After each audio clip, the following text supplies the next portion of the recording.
work I do, there's a term which I really dislike. The term is time management. I find the term a bit patronizing, or maybe that's just my interpretation of it. But here's the thing. I mean, time management, I call it personal effectiveness. Let's not worry about that. But time management, I think, has the inclination of about doing as many things as you can. But why do something if it doesn't matter? So we can be, if we're not careful, busy fools, doing lots of things. Look back on the day, think, well, we did a lot today, but if it has no implication, then I say to you, what's the point?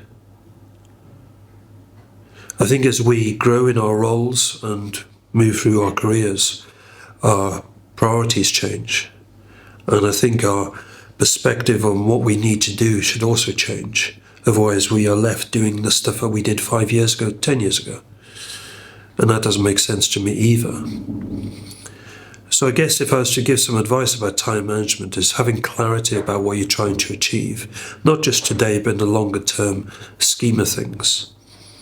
And making sure that you devote enough of your waking time to those things which are of the highest priority.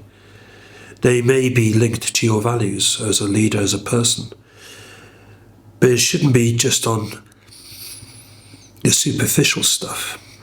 I do see a lot of people spending a lot of time on things that don't matter. And for me, that's a waste of time because, as you know, time can't be recycled. So have a clear sense of your priorities. What are the key things in your life and in work? And make sure that there's a correlation between how you spend your time and those things which are important. And if that means on a day you're spending some time just sitting and thinking, then I think you're doing a good job. It's not about running around. Yes, that feeds the ego, that gives you a buzzy feeling. But sometimes we need that perspective. And not just responding to the email as it comes in, the phone calls as they arrive.